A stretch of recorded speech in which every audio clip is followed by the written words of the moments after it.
காலை நேரம், கடற்கரை ஓரம், காலை வீசிக்கிட்டு கையை வீசிக்கிட்டு ஏதோ சண்டைக்கு போகிற சிப்பாய் மாதிரி எல்லோரும் நடந்து போயிட்டுருக்குறாங்க. நடைப்பயிற்சி. அதில் நமக்கு தெரிஞ்ச ஒருத்தர் எதிரில் வந்தார் ரொம்ப வேகமாக. என்ன சார் வாக்கிங்க அப்படின்னு கேட்டோம். அவரால் ஆமாம்னு பதில் சொல்ல முடியல. அவ்வளவு கஷ்டம். மூச்சு விடுறதுக்கே வாயை திறந்து மூடிகிட்டு இருக்கிறார். எங்கே பேசுறது? கொஞ்சம் நின்று நிதானித்து மூச்சு விட்டுட்டு அதுக்கப்புறம் சொன்னார் ஆமாம் அப்படின்னு. என்ன சார் இவ்வளவு வேகம்னோ? உங்கள் பேச்சை கேட்டுவிட்டு தான் சார் நடக்க ஆரம்பித்தோம். நீங்கள் தான் அடிக்கடி சொல்லிகிட்டு இருந்தீங்க நடக்கிறது நல்லதுன்னு. அன்னையிலேருந்து ஆரம்பிச்சுட்டேன். ஆனால் ரொம்ப கஷ்டமாக இருக்குது சார். இப்போ பாருங்கள், உங்கள்கிட்ட சுலபமாக பேசக்கூட முடியல, மூச்சு வாங்குது, உடம்பு கூட வலிக்கிறது மாதிரி இருக்குது அப்படின்னு அவர் பாட்டுக்கு பேச ஆரம்பிச்சிட்டார். உங்களை யார் சார் இவ்வளவு வேகமாக நடக்க சொன்னது? வேகத்தை குறைங்க, மெதுவாக நடங்க அப்படின்னோம்.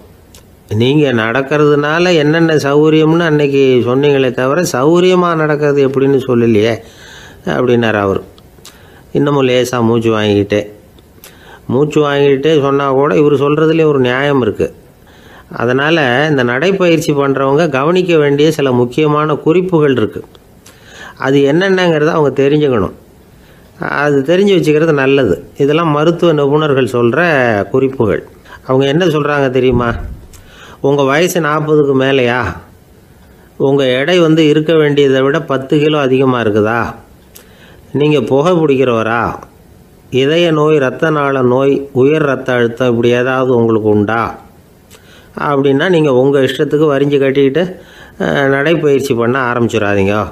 முதல்ல ஒரு மருத்துவ பரிசோதனை பண்ணிக்கோங்க, அதுதான் நல்லது அப்படின்னு அவங்க சொல்கிறாங்க. நடக்கிறப்போ, உடற்பயிற்சி செய்கிறப்போ மார்பு பகுதியில் அல்லது வேறு எங்கேயாவது தொடர்ந்து வலி இருந்ததுன்னா பயிற்சியை நிறுத்தி விட்டு டாக்டரை போய் பார்க்கணும். நடைப்பயிற்சி பண்ணுறப்போ உங்கள் சக்திக்கு தகுந்த மாதிரி மெதுவாக அதிக கஷ்டம் இல்லாமல் முன்னேறலாம். அங்கே என்ன போட்டியாக வைக்கிறாங்க? முந்திக்கிட்டு போய் என்ன பண்ண போகிறோம்? பரிசாக வாங்க போகிறோம். அதனால் நிதானம் அவசியம் அப்படிங்கிறது அவங்க ஆலோசனை. தொந்தரவு கொடுக்காத ஷூ, ட்ரெஸ்ஸு இதுகளை உபயோகப்படுத்துங்க. பாதத்தில் ஆடு தசை இருக்குல்ல, அங்கே ஏதாவது பிரச்சனை இருந்ததுன்னா டாக்டரை பாருங்கள். இந்த பாதத்தில் வலி வரும் அந்த இடத்துல. வெயில் காலமாக இருந்தால் தலைக்கு தொப்பி வச்சுக்கோங்க. பனியில் நடந்தாலும் அப்படி தான். தலையை பத்திரமா பார்த்துக்குங்க. நம்மக்கிட்ட ஏதோ கொஞ்சம் உருப்படியாக தெரியறது அது தானே. உடற்பயிற்சிக்கு முன்னாடி பின்னாடி பயிற்சி செய்கிறப்போ நிறைய தண்ணி குடிக்கலாமா. முதல் 1 மாதத்துக்கு கொஞ்சம் தளர்த்தியாக சாவகாசமாக நடக்கலாம். மணிக்கு 3 அல்லது 4 கிலோமீட்டர் வேகம்னு வச்சுங்களேன். அதுக்கப்புறம் வேகத்தை அதிகப்படுத்தலாம். மணிக்கு 6 அல்லது 8 கிலோமீட்டர் அளவுக்கு நடக்கலாம். நல்லா கையை வீசிக்கிட்டு நடக்கணும். மூச்சு விடுற எண்ணிக்கை அதிகரிக்கணும். இது மாதிரி ஒரு 30 நிமிஷம் நடக்கலாம். தனியாக நடந்து போகிறதுக்கு உங்களுக்கு என்னமோ மாதிரி இருக்குதா? கூட யாரையாவது சேர்த்துக்குங்க. ஒரு குரூப்பாக சேர்ந்து போகலாம். நடக்கிறதுங்கிறத ஒரு சந்தோஷமான சமாச்சாரமாக ஆக்கிக்கணும். தினம் இப்படி நடக்க வேண்டி இருக்குதே அப்படின்னு புலம்பிக்கிட்டே போகக்கூடாது. சில பேர் நடக்கிறப்போ கடந்த காலத்தை அசை போட்டுக்கிட்டே போவாங்க. சில பேர் வருங்காலத்தை அசை போட்டுக்கிட்டே போவாங்க. சில பேர் முக்கியமான திட்டம்லாம் இப்படி நடக்கிறப்போ தான் தீர்மானம் பண்ணுவாங்க. நடக்கிறதுனால மன இறுக்கம் குறையுது, பரபரப்பு குறையுது, மன ஆற்றல் பெருகுது, தன்னம்பிக்கை வளருது, முதுமை தள்ளி போகுது, செயல்திறன் அதிகரிக்குது. இதை தவிர உடம்புக்கும் பல விதமான சௌகரியங்கள் ஏற்படுது. அதனால் இது வரைக்கும் நடக்க ஆரம்பிக்காதவங்க இனிமேல் இந்த குறிப்புகளை கவனத்தில் வச்சுக்கிட்டு நடக்க ஆரம்பிச்சுடலாம். சார்லஸ் லேம்ப் அப்படின்னு ஆங்கில இலக்கிய மேதை ஒருத்தர். அவர் ஒரு தரம் உடம்பு சரியில்லைன்னு டாக்டர்கிட்ட போனாராம். டாக்டர் அவரை பார்த்துட்டு, நீங்கள் தினமும் காலையில் வெறும் வயத்தில் நடக்கணும் அப்படின்னாராம். வெறும் வயத்தில் நடக்கிறதுக்கு நான் தயார், ஆனால் வயிறு கிடைக்கணுமே சார். யார் வயத்து மேலே நடக்கிறது டாக்டர் அப்படின்னு கேட்டாராம் இவர். தானத்தில் சிறந்தது எது அப்படின்னு ஒரு கேள்வியை கேட்டு, தானத்தில் சிறந்தது நிதானம் அப்படின்னு அதுக்கு ஒரு பதிலும் சொல்கிறவங்க உண்டு. நிதானம் ரொம்ப அவசியம். அதுவும் இன்றைய உலகத்துக்கு ரொம்ப அவசியம். இன்றைக்கி உலகம் ரொம்ப பரபரப்பாக போய்கிட்டு இருக்குது. பொறுமையாக இருக்கணும்னு நினைக்கிறவங்களால கூட அப்படி இருக்க முடியறதில்ல. பொறுமையை சோதிக்கிறது மாதிரி பல சம்பவங்கள். அதையெல்லாம் சந்திச்சே தீர வேண்டியிருக்குது. எங்கே போனாலும் க்யூவில் நிற்க வேண்டியிருக்குது. எங்கே போனாலும் காத்துக்கிட்டு இருக்க வேண்டியிருக்கு. ஆஃபீஸ்லேயோ வீட்லேயோ கூட நீங்கள் நிதானமாக பொறுமையாக நடந்துக்க தெரியலன்னா உங்களுக்கு சிடுமூஞ்சி, முசுடு இப்படிலாம் பேர் வச்சுருவாங்க. அது உங்களுக்கு தேவையா? சரி, வாழ்க்கையில் பொறுமைசாலின்னு பேர் வாங்கிறதுக்கு என்ன வழி? முதல் பாயிண்ட், நீங்கள் நினைக்கிறது, எதிர்பார்க்கறது, செய்கிறது எல்லாமே 100% கரெக்டாக நடக்கணும்னு ஆசைப்படக்கூடாது. எதுவாக இருந்தாலும் அதில் ஓரளவுக்கு தவறு நடக்கலாம் அப்படிங்கிறத எதிர்பார்த்தே இருக்கணும். ஓரளவுக்கு அதை அனுமதிக்கணும். ஒரு நண்பரை 6 மணிக்கு ஒரு இடத்துக்கு வர சொல்லியிருக்கிறீங்க. 6 மணிக்கு அவர் வரலை, உடனே பொறுமை இழந்து நடந்துக்கக்கூடாது. ஒரு 10 நிமிஷம் டிலே ஆகலாம். ஒரு வர்ற வழியில் பஸ்ஸு கூட ஏதாவது டிராஃபிக்கில் மாட்டியிருக்கலாம். அதெல்லாம் எதிர்பார்த்தே கொஞ்சம் காத்திருக்கிறதுல ஒன்றும் தப்பு இல்லை. சில சமயம் டிலே ஆகிறது கூட நல்லதாக முடியும். ஒரு பஸ்ஸை தவற விட்டுட்டு ஐயோ கொஞ்சம் ஒரு 2 நிமிஷம் முன்னாடி வந்திருந்தா பிடிச்சிருக்கலாமே அப்படின்னு தவிச்சிக்கிட்டு இருப்பாங்க சில பேர். அடுத்தபடியாக வர்ற பஸ்ஸு நேரடியாக நீங்கள் போக வேண்டிய இடத்துக்கே கொண்டு போய் விடுற பஸ்ஸாக கூட இருக்கலாம்.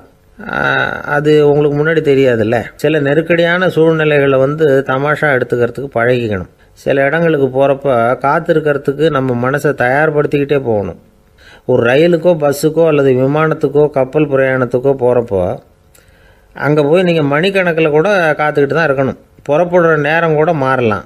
நீங்கள் போய் சேர்ந்ததும் அது உடனே புறப்படணும்னு கட்டாயமாக என்ன? அது மாதிரி சமயத்தில் படிக்கிறதுக்குன்னு சில சுவாரஸ்யமான புத்தகங்களையும் கையில் எடுத்துக்கலாம். உங்களை சுற்றி எவ்வளவோ சுவாரஸ்யமான சம்பவங்கள் நடந்துக்கிட்டு இருக்குதுல்ல, அதையெல்லாம் வேடிக்கை பாருங்கள். எதுக்காக காத்துக்கிட்டு இருக்கிறோமோ அந்த காரியத்தில் உண்மையாகவே நமக்கு ஒரு அக்கறை இருந்தால் நமக்கு போர் அடிக்காது. சில கோயில்களில் பார்த்துருப்பீங்க, தரிசனத்துக்காக பக்தர்கள் நாள் கணக்கில் காத்துக்கிட்டு இருப்பாங்க. அவங்களெலாம் அழுத்துக்கிறது இல்லை. ஆண்டவனை தரிசிக்கணுங்கிற உண்மையான அக்கறை இருக்கிறதுனால அவங்களுக்கு போர் அடிக்கிறது இல்லை. ஆனால் சில சினிமா தியேட்டரில் கூட பார்க்கலாமே, சினிமா கியூ கூட அப்படி தான். சாயந்தரம் 6 மணி ஆட்டத்துக்கு காலம்பரம் 6 மணிக்கே போய் கூட காத்துக்கிட்டு இருப்பாங்க. அவங்களுக்கெல்லாம் போர் அடிக்காது, படம் பார்க்குற ஆர்வம். இன்னொரு முக்கியமான விஷயத்தை நாம் பழக்கப்படுத்திக்கணும். லிவ் ஃபார் தி மூமெண்ட் அப்படிங்கிறாங்க நிபுணர்கள். ரொம்ப பேர் எப்படின்னா அடுத்தபடியாக நடக்க போகிற விஷயத்திலேயே கவனமாக இருப்பாங்க. அந்த நினைப்புலேயே இந்த நிமிஷத்தை பொறுமை இல்லாமல் கழிப்பாங்க. ஒருத்தர் இருக்கார், அவர் எப்படின்னா ஆஃபீஸ் முடியறதுக்குள்ளேயே சார் 5 மணிக்கெல்லாம் ரெடியாக இருங்க, நாம் அந்த ஹோட்டலில் போய் டிஃபன் சாப்பிட்ணும் அப்படின்னு 4 மணிலேருந்து சொல்லிகிட்டு இருப்பார். 4:55 பரபரப்பாக ஓடி வருவார். 2 பேரும் புறப்படுவோம், ஹோட்டலுக்கு போவோம், சாப்பிட்டுக்கிட்டு இருப்போம். அப்படி சாப்பிட்டுட்டு இருக்கிறப்பே சார் சாப்பிட்டு முடித்ததும் நேராக ஒரு ஜவுளி கடைக்கு போகிறோம் அப்படிம்பார். பரபரக்க சாப்பிட்டு முடிப்பார், புறப்படுவார். ஜவுளி கடையில் அவசரமாக சீக்கிரம் பில் போடுங்க சார், சினிமாவுக்கு நேரம் ஆகிடும்பார். சினிமா தியேட்டரில் உட்காந்து அடுத்தபடியாக எங்கே டின்னர் சாப்பிட்றதுன்னு யோசனை பண்ணிகிட்டு இருப்பார். ராத்திரி படுக்கையில் விழுந்ததுக்கு அப்புறமும் நாளைக்கு காலையில் எழுந்திரிச்சதும் அதை பண்ணணும் இதை பண்ணணும்னு திட்டம் போட்டுக்கிட்டே இருப்பார். அதாவது எப்போவும் அடுத்த நிமிஷம், அடுத்த நாள், அடுத்த வாரம், அடுத்த வருஷம், இதுதான் அவங்க சிந்தனை. இந்த நிமிஷம் என்ஜாய்மெண்ட்டை அவங்க இழந்துடுறாங்களாம். அதனால தான் வாழ்நாள் பூரா பொறுமையின்மை, அவஸ்தை, அல்லல். அதனால் நாம் எல்லோரும் வாழ்க்கையில் நிதானமாக இருக்கிறதுக்கு கற்றுக்கணுமா. அதுக்காக இந்த நிதானத்துக்கு வேறு விதமான அர்த்தம் பண்ணிக்கக்கூடாது. ஒருத்தர் அப்படித்தான் ஒரு தடவை அவருடைய குதிரை காணாமல் போயிட்டு தான். அதுக்காக அவர் கவலைப்படலை, நிம்மதியாக இருந்தார், சந்தோஷமாக இருந்தார். என்ன சார் இது, உங்கள் குதிரை திருட்டு போயிட்டுதுங்கிறீங்க, நீங்கள் கவலைப்படாமல் இருக்கிறீங்களே அப்படின்னு கேட்டாங்களாம். அதுக்கு அவர் சொல்லியிருக்கார், நல்ல வேலை சார், கட்டியிருந்த குதிரை காணாமல் போயிருக்குது. நான் அது மேலே உட்காந்துருக்கிற சமயம் அது காணாமல் போயிருந்ததுன்னா, திருட்டு போயிருந்ததுன்னா நானும் சேர்ந்தில் காணாமல் போயிருப்பேன் அப்படின்னாராம். எவ்வளவு நிதானமான ஆள் பாருங்கள். ஒரு ஊரில் ஒரு மன்னர் இருந்தார். ஒரு நாள் அவருடைய அரசவைக்கு ஒரு ஓவியன் வந்தான். அவன் சீனா தேசத்திலிருந்து வந்தவன், தாவோ சிந்தனையாளன். அவன் அங்கே மன்னர் முன்னாடி நிற்கிறான். யாரும் செய்ய முடியாத ஒரு காரியத்தை என்னால் செய்ய முடியும்னா. இவன் இப்படி சொன்னதை கேட்டதும் ஏற்கனவே அங்கே இருந்த அரசவை ஓவியன் ஒருத்தனுக்கு கோபம் வந்துட்டுது. இதோ பாரு, இப்படிலாம் பேசக்கூடாது, நான் வேணும்னா உன்னுடைய சவாலை ஏற்றுக்கிறேன் அப்படின்னா. நாம் 2 பேரும் ஓவியம் தீட்டுவோம், அதை பார்த்துட்டு நம்ம 2 பேரில் யார் சிறந்த ஓவியன் அப்படிங்கிறத மன்னரே தீர்மானம் செய்யட்டும், என்ன சொல்கிறேன் அப்படின்னு கேட்டான் அவன். அவனும் சரின்னு ஒத்துக்கிட்டான். போட்டி ஆரம்பமாச்சு. அரசர் அவங்களுக்கு 2 சுவர்களை ஒதுக்கி கொடுத்தார். 6 மாத காலம் அவகாசம் கொடுத்தார். 2 ஓவியர்களும் அவங்கவுங்க வேலையை ஆரம்பித்தாங்க. இரவு பகலாக வேலை செய்ய ஆரம்பிச்சுட்டாங்க. 6 மாதம் முடிஞ்சது. அரசர் பார்த்தார். முதல்ல தன்னுடைய அரசவை ஓவியர் தீட்டியிருந்த ஓவியத்தை பார்த்தார். ரொம்ப பிரமாதமாக இருந்தது, பாராட்டினார்.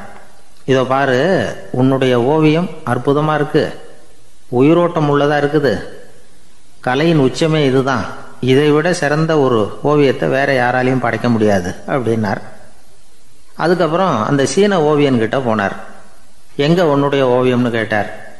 திரைச்சீலையை விலக்கி விட்டு பாருங்கன்னா மன்னர் அந்த திரைச்சீலையை விளக்கினார். உள்ளே ஓவியம் இருக்க வேண்டிய இடம் கண்ணாடி மாதிரி தெரிஞ்சுது.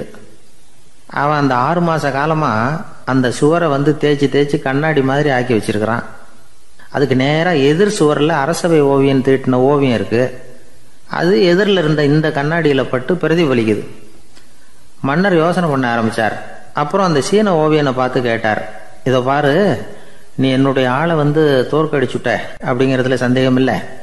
ஆனாலும் எங்களை ஏமாத்தி இருக்கிற, எந்த ஓவியமும் நீ வரையிலையே அப்படின்னார்.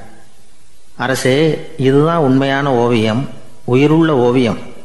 இது மனோபாவங்களை பிரதிபலிக்கும், மாறுகின்ற காலங்களை அப்படியே காட்டும் அப்படின்னா அந்த சீன ஓவியன். கையால் வரைகிற ஓவியங்களில் சலனம் இல்லை, கண்ணாடி அப்படி கிடையாது. சக்தியின் ஓட்டம் அதில் எப்பவும் இருந்துக்கிட்டே இருக்கும். கண்ணாடி மட்டுமே ஜீவன் உள்ள ஓவியமாக இருக்க முடியுங்கிறத அந்த சீன ஓவியன் தெரிஞ்சு வச்சிருந்தான். ஏன்னா அவன் ஒரு தாவோ சிந்தனையாளன். ஒவ்வொரு குழந்தையும் இந்த கண்ணாடியோடு தான் பிறக்குது. ஆனால் நாம் என்ன செய்கிறோம்னா ஓவியங்களை கண்ணாடி மீது பதிப்பிச்சு விடுறோம். கண்ணாடி நம்மளை பிரதிபலிக்குது. நம்முடைய அழகோ அவலட்சணமோ கண்ணாடியை பாதிக்கிறது இல்லை. ஏன்னா அதுக்கு மனம் கிடையாது. கடந்து போன வினாடியை பற்றி அது சிந்திக்கிறது இல்லை. அடுத்த கணத்தை பற்றின எதிர்பார்ப்பும் அதுகிட்ட கிடையாது. அதுதான் பற்றற்ற நிலை. மனிதனுக்கு தேவைப்படுறது அதுதான். கண்ணாடிக்கிட்ட இருந்து நாம் கற்றுக்கொள்ள வேண்டிய பாடம் இது. வாழ்க்கையில் மனிதர்களை நேசிக்கலாம், உலகின் அழகையெல்லாம் பிரதிபலிக்கலாம், ஆனால் எதையும் பற்றி கொண்டு விடக்கூடாது அப்படிங்கிறது பெரியவர்கள் அறிவுரை. துயரம்ங்கிறது பற்றுக்களின் சாயை. கண்ணாடி முன்னாடி நிற்கிறப்போவெல்லாம் நமக்கு இந்த ஞாபகம் வரணுமா. ஒரு குடும்ப தலைவர் ஒரு நாள் காலையில் விடிஞ்சு எழுந்திரிச்சதும் சத்தம் போட்டார். யார் இந்த கருங்குரங்கு படத்தை என் ரூமில் கொண்டாந்து மாட்டி வச்சது அப்படின்னு கத்தினார். சமையல் கட்டிலிருந்து மனைவி பதில் சொன்னாங்க, தூக்க கலக்கத்தில் உளராதிங்க, நல்லா பாருங்க, அது படம் கிடையாது, முகம் பார்க்குற கண்ணாடி அப்படின்னாங்க. ஒரு பள்ளிக்கூடம் வகுப்பு நடந்துக்கிட்டு இருக்கு. ஆசிரியர் பாடம் நடத்திக்கிட்டு இருக்கிறார். நடத்தி முடித்த உடனே கேட்டார், மாணவர்களே, இதுவரைக்கும் நான் நடத்தின பாடத்தில் உங்களுக்கு ஏதாவது சந்தேகம் இருக்கா அப்படின்னு கேட்டார். அப்புறம் ஒவ்வொருத்தராக கேட்டார். ஒரு மாணவன் எழுந்திரிச்சான். சார், எனக்கு சந்தேகம் எதுவுமே இல்லைன்னா. ஏன்னு கேட்டார். ஏன்னா எனக்கு நீங்கள் நடத்தின பாடம் தெளிவாக புரிஞ்சுட்டுது, அதனால் சந்தேகம் வரலன்னா. இன்னொரு மாணவன் எழுந்திரிச்சான். சார், எனக்கும் சந்தேகம் எதுவும் இல்லைன்னா. ஏண்டான்னு கேட்டார். ஏன்னா எனக்கு நீங்கள் நடத்தின பாடம் எதுவுமே புரியல, அதனால் சந்தேகம் வரல அப்படின்னா. இந்த இடத்துல நாம் கொஞ்சம் சிந்திச்சு பார்க்கணும். இந்த உலகத்தில் எல்லாம் புரிஞ்ச ஒருத்தனுக்கும் சந்தேகம் வராது, எதுவுமே புரியாத ஒருத்தனுக்கும் சந்தேகம் வராது. அறகுறையாக புரிஞ்சுக்கிட்டவன் இருக்கான் பாருங்க, அவனுக்கு தான் அடிக்கடி சந்தேகம் வரும். ஆக மாணவர்களை இந்த 3 வகையாக பிரிக்கலாம். அதே மாதிரி தான் மனிதர்களையும் 3 வகையாக பிரிக்கிறாங்க ஆன்மீகவாதிகள். ஒரு ஆன்மீக பெரியவர் என்ன சொல்றார் தெரியுமா? இந்த உலகத்தில் 3 வகையான மனிதர்கள் இருக்கிறாங்களாம். முதல் வகை எப்படி தெரியுமா? இவங்களுக்கு எதையும் தெரிஞ்சுக்கணுங்கிற அவசியமே கிடையாது. ஏன்னா அவங்களுக்கு எல்லாமும் தெரியும். இவங்க ஞானத்தின் முழு வடிவாக இருக்கிற காரணத்தினால அவங்களுக்கு எந்த சந்தேகமும் இல்லை, எந்த கேள்விகளும் கிடையாது. இந்த நிலையில் இருக்கிறவன் கிருஷ்ணன். எல்லாத்துக்கும் விட தெரிஞ்சுக்கிட்ட நிலையில் அவன் விடையாக மாறிவிட்டான் அப்படின்னு சொல்லுவாங்க. 2வது நிலையில் இருக்கிறவன் அர்ஜுனன். இவனுக்கு எப்போ பார்த்தாலும் கேள்விதான், சந்தேகம்தான். பதில் சொல்ல சொல்ல அவனுக்கு இருக்கிற சந்தேகமும் அதிகமாகிக்கிட்டே இருக்கும், குறையவே குறையாது. அர்ஜுனன் மாதிரி உள்ளவங்க எப்பவும் கேள்வி கேட்டுக்கிட்டே இருப்பாங்க. ஒரு கேள்விக்கு விட கிடைச்சுட்டுன்னு வைங்க, உடனே இன்னொரு கேள்வி அவங்ககிட்ட இருந்து வரும். கிருஷ்ணனுடைய நிலை எப்படின்னா அது கேள்விகளே அற்ற ஒரு நிலை. அர்ஜுனனுடைய நிலை எப்படின்னா அது கேள்விகளை தவிர வேறு எதுவும் அற்ற ஒரு நிலை. இவங்களை தவிர இன்னொரு ஆள் இருக்கிறான், அவனுக்கும் கேள்விகள் அற்ற ஒரு நிலை தான். அவன் யாருன்னா துரியோதனன். இவனுக்கு தெரிஞ்சுக்கணுங்கிற எண்ணமே சுத்தமாக கிடையாது. ஆவலே இல்லைங்கிறதுனால அதை புரிஞ்சுக்கணுங்கிற அவசியமும் இல்லை. அதனால் அவனுக்கு கேள்விகள் அற்ற ஒரு நிலையில் அவன் இருந்துகிட்டு இருக்கிறான். எல்லா பதிலும் தெரிந்து கொண்ட நிலையில் கிருஷ்ணனும் கேள்விகள் அற்ற நிலையில் இருக்கிறான். தெரிஞ்சுக்கணுங்கிற ஆவலே இல்லாத துரியோதனனும் கேள்விகள் அற்ற நிலையிலே இருக்கிறான். இப்படியும் இல்லாமல் அப்படியும் இல்லாமல் 2ம் கெட்டான் நிலையில் இருக்கிறானே, அவன் தான் அர்ஜுனன். அதனால் பெரியவங்கள்லாம் என்ன சொல்கிறாங்கன்னா, இந்த உலகத்தில் அர்ஜுனன்களாக இருக்கிறவங்க ஒன்று துரியோதனனா மாறிடணும், இல்லைன்னா கிருஷ்ணனா மாறிடணும். இதை தவிர வேற வாய்ப்பு இல்லை. துரியோதனன் மாதிரி உள்ளது விலங்கு நிலை, கிருஷ்ணன் மாதிரி உள்ளது தெய்வ நிலை. அர்ஜுனன் விலங்காவும் ஆக முடியல, தெய்வமாகவும் ஆக முடியல. இப்படி ரெண்டும் கெட்டானா இருக்கிற வரைக்கும் இந்த கேள்விகளும் பிரச்சனைகளும் இருந்துகிட்டே தான் இருக்கும். இதுதான் பெரியவர்கள் சொல்லுகிற அனுபவ உண்மை. ஒரு ஆசிரியர் ரொம்பவும் விரிவாக விளக்கமாக பாடம் நடத்தின பிறகு, மாணவர்களே ஏதாவது சந்தேகம் இருந்தால் கேளுங்கன்னாராம். ஒரு மாணவன் எழுந்திரிச்சான். சார், எனக்கு ஒரு சந்தேகம்னா. என்னன்னு கேட்டார். இது வரைக்கும் என்ன பாடம் சார் நடத்துனீங்க அப்படின்னா அந்த பையன். ஒரு ஊரில் ஒருத்தர் இருந்தான். ஏதோ ஒரு சின்ன அலுவலகத்தில் வேலை பார்த்துக்கிட்டு இருந்தான். ரொம்ப ஏழை. வர்ற கொஞ்சம் வருமானத்தை வச்சு வாழ்க்கையை ஓட்டிக்கிட்டு இருந்தான். ஒரு நாள் தெரு வழியாக அவன் நடந்து வந்துக்கிட்டு இருக்கிறான். தெருவில் ஒரு காசு கிடந்தது. அதை பார்த்துட்டான். அது குனிஞ்சு எடுத்தான். அது ஒரு பழங்கால காசு. அந்த காசு நடுவில் ஒரு துளை இருந்தது. அதாவது துளையிட்ட நாணயம். பழங்காலத்தில் புழக்கத்தில் இருந்த ஒரு நாணயம் அது. துளையிட்ட நாணயம் கிடச்சிதுன்னா ரொம்ப நல்லது, அது அதிர்ஷ்டம் அப்படின்னு ஒரு நம்பிக்கை உண்டு. இவன் கையில் அது கிடைச்சதும் ரொம்ப சந்தோஷப்பட்டான். இனிமேல் என்னுடைய கஷ்டம்லாம் தீரப்போகுது, அதிர்ஷ்டம் என்னை தேடி வரும், நான் பணக்காரன் ஆகிடுவேன் அப்படின்னு சொல்லிட்டு அந்த காசை தன்னுடைய கோட்டு பையில் பத்திரமா போட்டு வச்சுக்கிட்டான். அடிக்கடி அதை தொட்டு பார்த்துக்கிறது உண்டு, வெளியில் எடுக்க மாட்டான். இப்படியே கொஞ்ச காலம் ஆச்சு. அதுக்கப்புறம் என்னாச்சு தெரியுமா? நிஜமாகவே அதிர்ஷ்டம் அவனை தேடி வர ஆரம்பிச்சுட்டுது. செல்வம் குவிஞ்சுது. பணம், பதவி, புகழ் எல்லாம் சேர்ந்தது. சமூகத்தில் அவன் ஒரு பெரிய மனுஷன் ஆயிட்டான். எல்லாரும் அவனை பாராட்டினாங்க. அவன் எதை தொட்டாலும் வெற்றி, எல்லாம் அந்த காசோட மகிமை அப்படின்னு அவன் மனசுக்குள்ளே நினச்சிக்கிட்டான். தினமும் காலையில் அந்த கோட்டை போட்டுக்கிட்டு தான் வெளியில் கிளம்புவான். புறப்படுறதுக்கு முன்னாடி கோட்டு பாக்கெட்டை தொட்டு பார்த்துக்குவான், உள்ளே காசு இருக்கா அப்படிங்கிறத உறுதிப்படுத்திக்குவான். அதுக்கப்புறம் தான் வெளியில் கிளம்புவான். இப்படியே பல வருஷம் ஓடி போச்சு. ஒரு நாள் அவனுக்கு அந்த ஆசை வந்துட்டுது. அதாவது அந்த துளையிட்ட நாணயத்தை எடுத்து கண்ணால் பார்க்கணும் அப்படின்னு. காலையில் சாப்பிட்டுக்கிட்டு இருந்தான். அப்போ தன்னுடைய மனைவிகிட்ட சொன்னான், ரொம்ப நாளைக்கு அப்புறம் என்னுடைய அந்த நாணயத்தை இன்றைக்கி வெளியில் எடுத்து பார்க்க போகிறேன்னா. என்னத்துக்கு அது, இப்போ அதை பார்க்க வேணாமே அப்படின்னு மெதுவாக இழுத்தாங்க அந்த அம்மா. இல்லை நான் பார்த்தே தீரணும் அப்படின்னு அவன் தன்னுடைய சட்டை பைக்குள்ளே கையை விட்டான். உள்ளே இருந்த நாணயத்தை வெளியில் எடுத்தான். பார்த்தா அவனுக்கு ஆச்சரியமாக போச்சு. அந்த நாணயத்தில் துளையே இல்லை.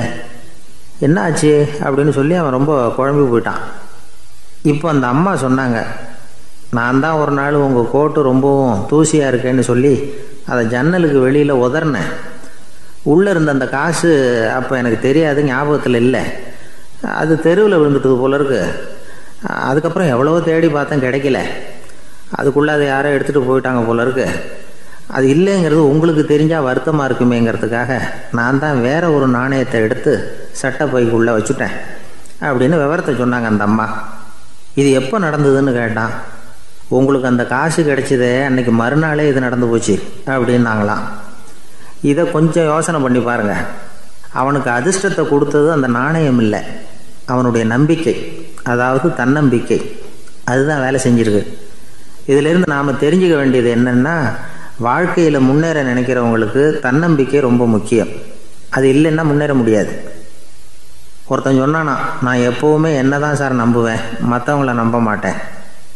நேற்றுக்கு பாருங்கள், திடீர்னு 10 பேர் என்னை அடிக்க வந்துட்டாங்க, நான் ஒருத்தனாகவே அதை சமாளித்தேன் அப்படின்றான் ரொம்ப பெருமையாக. அது எப்படின்னு கேட்டாங்களாம். ஒரே ஓட்டமாக அங்கேருந்து ஓடி வந்துட்டேன் அப்படின்னு நானா. வாழ்க்கையில் ரொம்பவும் அடிபட்டு அல்லல் போட்டுக்கிட்டு இருக்கிற ஒருத்தர் வந்தார். மனசு ரொம்பவும் நொந்து போய் பேசினார். இந்த உலகத்தில் மனுஷனாக பிறந்ததை விட மாடாக பிறந்திருக்கலாம் சார் அப்படின்னார். திடீர்னு என்கிட்ட இப்படி சொன்னால் அதுக்கு நான் என்னங்க பண்ண முடியும் அப்படின்னேன். உங்ககிட்ட வரணும்னு தோணுச்சு, அதனால் வந்தேன் அப்படின்னார். சரிங்க, இப்படி ஒரு யோசனை வந்ததுக்கு என்ன காரணம் அப்படின்னு சொல்லி அவர்கிட்ட கேட்டேன். அதுக்கு அவர் சொன்னார், என் பையனுக்கு வேலை தேடுறேன் கிடைக்கல, பொண்ணுக்கு மாப்பிள்ளை தேடுறேன் கிடைக்கல, வீடு கட்டுறதுக்கு கடன் கேட்குறேன் கிடைக்கல, மாடாக பிறந்திருந்தா இது மாதிரி கவலையெல்லாம் கிடையாதுல்ல, பேசாமல் வைக்கோலை தின்னுக்கிட்டு அசை போட்டுக்கிட்டே கடந்து விடலாமே அப்படின்னார் அலட்சியமாக. அதுக்கப்புறம் தான் அவர் சொன்ன கருத்தை நானும் கொஞ்சம் அசைப்போட ஆரம்பித்தேன் மனசுக்குள்ளே. இப்போது இயற்கையை பொறுத்த வரைக்கும் அது நாம் எல்லாரும் மகிழ்ச்சியாக வாழணும் அப்படின்னு தான் விரும்புது. விலங்குகள், பறவைகள், தாவரங்கள், அப்புறம் மற்ற உயிரினங்கள் எல்லாமும் நல்லபடியாக இருக்கணும் அப்படிங்கிறது தான் இயற்கையோட விருப்பம். அதில் ஒன்றும் சந்தேகம் இல்லை. இயற்கையோட அமைப்பை கொஞ்சம் கவனித்து பார்த்தா அதை நாம் நல்லா புரிஞ்சுக்கலாம். இருந்தாலும் இந்த ஆள் சொன்னதை கேட்ட பிறகு தான் ஒரு முக்கியமான வேறுபாடு புரிஞ்சுது. அதாவது இந்த உலகத்தில் உள்ள முக்கியமான பிரச்சனைகள் 6. அந்த 6 பிரச்சனைகளும் ஆடு மாடுகளுக்கு கிடையாது, மரம் செடி கொடிகளுக்கு கிடையாது. ஆனால் மனுஷன் அந்த 6 பிரச்சனைகளையும் சந்திக்க வேண்டியிருக்கு. சரி, அந்த 6 பிரச்சனைகள் என்னென்ன தெரியுமா?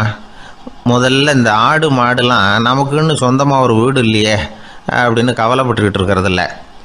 ஆனால் மனிதனுக்கு வீடு தேவைப்படுது. இது ஒரு வித்தியாசம். இப்போ 2வது பிரச்சனை என்னென்னா ஆடை பிரச்சனை. ஒரு கோழியோ சேவலோ நாம் போட்டுக்கிறதுக்கு ஒரு சட்டை இல்லையே அப்படின்னு கவலைப்படுறதில்ல. ஆனால் மனுஷனுக்கு அந்த கவலை உண்டு. சரி, இப்போ 3வது என்னன்னு பார்த்தா கல்வி பிரச்சனை. ஒரு பசுமாடு கவலையோடு நின்றுக்கிட்டு இருக்கு அப்படின்னு வச்சுக்குவோம். நீங்கள் அதுக்கிட்ட போய் ஏன் பசுமாடை கவலையோடு நின்றுக்கிட்டு இருக்கிற அப்படின்னு கேட்குறீங்க. என் கண்ணுக்குட்டிக்கு எல்கேஜியில் இடம் கிடைக்கல, டொனேஷன் கொடுக்கறதுக்கு கையில் பணமும் கிடையாது, சிபாரிசுக்கு யாரை பிடிக்கிறதுன்னு தெரியல, இப்படியா சொல்லிகிட்டு இருக்கோம். அதுக்கு அந்த கவலையெல்லாம் கிடையாது. ஆனால் மனிதனுக்கு அந்த கவலை உண்டு. 4வது என்னன்னு பார்த்தீங்கன்னா வேலை வாய்ப்பு பிரச்சனை. வேலை கிடைக்கலையே அப்படின்னு வேப்ப மரம் கவலைப்படுறதில்ல, ஆனால் மனுஷன் கவலைப்படுறான்.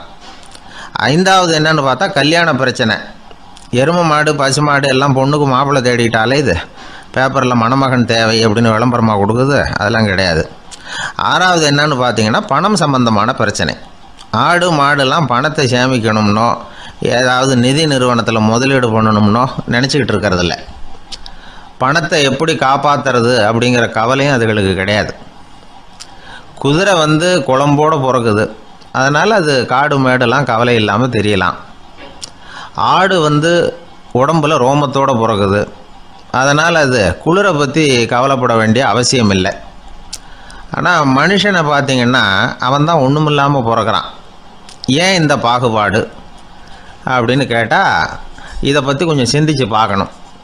அதாவது இந்த சந்தேகத்தை ஒரு பெரியவர்கிட்டையும் கேட்டேன். அவர் சொன்னார் இதுக்கு பதில். அவர் இதே கேள்வியை இயற்கை கிட்ட கேட்டாராம். இயற்கை பதில் சொல்லிச்சான். வேறு யாருக்கும் கொடுக்காத ஒரு வலுவான கருவியை, ஒரு பவர்ஃபுல் வெப்பன் மனுஷனுக்கு கொடுத்துருக்குறேன்னு, அந்த கருவியை உபயோகப்படுத்தி அந்த 6 பிரச்சனையை மட்டும் இல்லை 6 கோடி பிரச்சனைகள் இருந்தாலும் அதையெல்லாம் சமாளிக்கலாம். அது கருவி என்ன தெரியுமா? அதுதான் 6வது அறிவு. அதை உபயோகப்படுத்தினா காலுக்கு செருப்பு தயார் பண்ணிக்கலாம், குளிருக்கு போர்வை தயார் பண்ணிக்கலாம், என்ன வேணும்னாலும் செய்யலாம் அப்படின்னு இயற்கை பதில் சொல்லிச்சான்.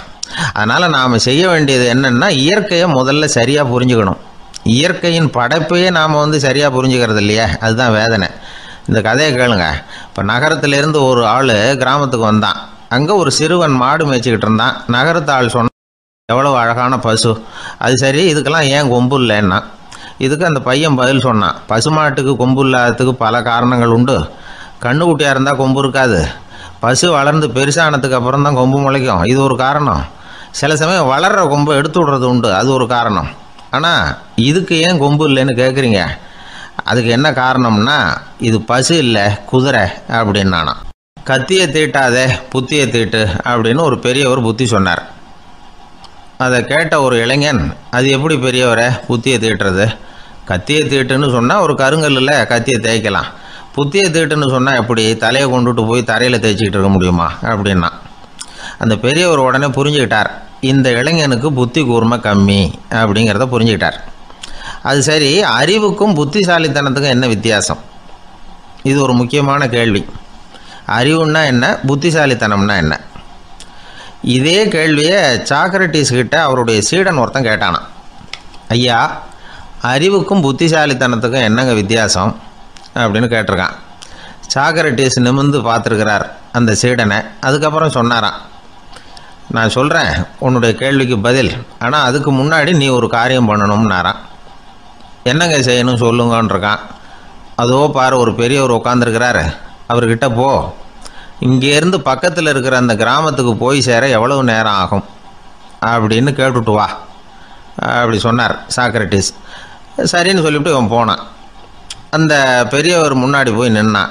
ஏங்க பெரியவரை, இங்கேருந்து அதோ தெரியுத அந்த கிராமத்துக்கு போய் சேர்றதுக்கு எவ்வளவு நேரம் ஆகும் அப்படின்னு கேட்டான். பெரியவர் நிமிர்ந்து பார்த்தார்.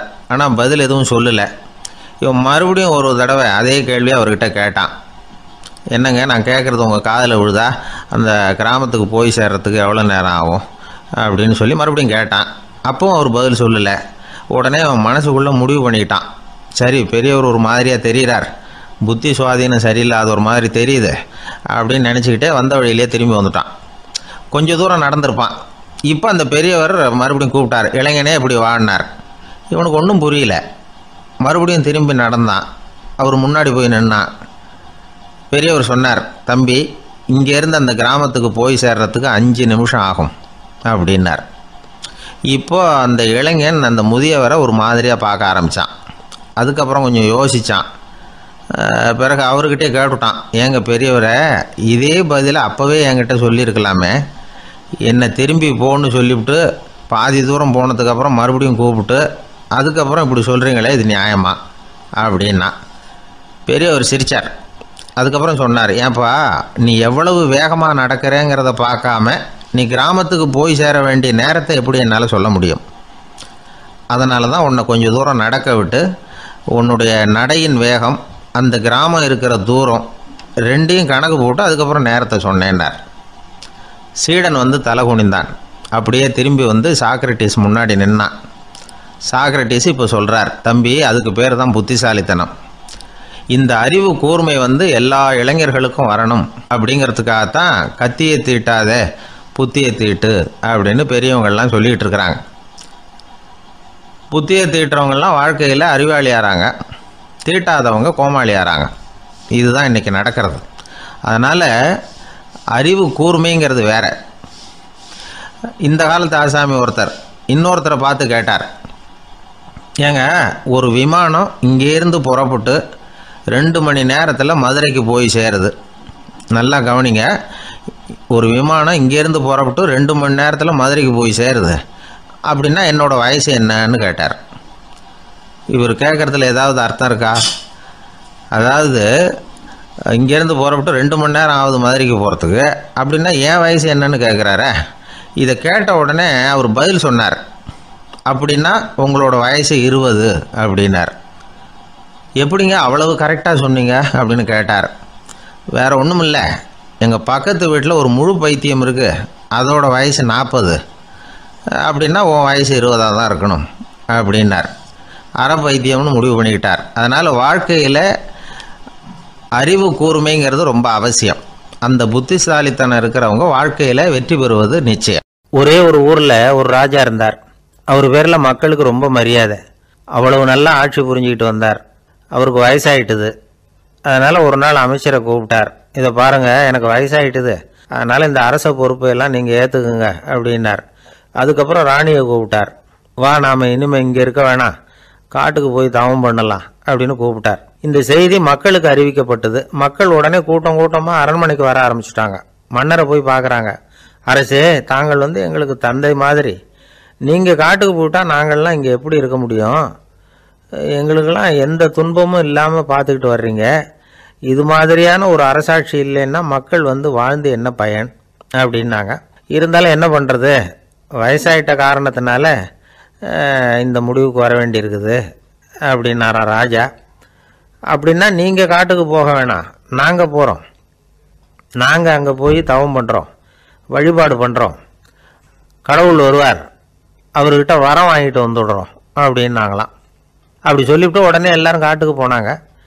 நாட்டு மக்கள் எல்லாரும் ஒட்டு மொத்தமாக வந்து காட்டில் உட்காந்துக்கிட்டு தவம் பண்ணுறதை பார்த்தார் கடவுள். உடனே புறப்பட்டு வந்தார். எல்லாரும் இப்படி வந்து உட்காந்துருக்கிறீங்களே, என்ன வேணும் உங்களுக்கு அப்படின்னு கேட்டார். உடனே மக்கள் எல்லாரும் ஒரு குரலில் சொன்னாங்க, சுவாமி, எங்கள் மன்னன் ரொம்ப நாளைக்கு நல்லபடியாக இருக்கணும்.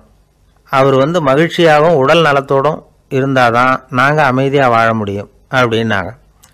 சரி, அதுக்கு என்ன செய்யணும் அப்படின்னார் ஆண்டவன். எங்கள் மன்னருக்கு இன்னும் ஒரு 100 வருஷம் ஆயுளை கொடுங்க அப்படின்னாங்க.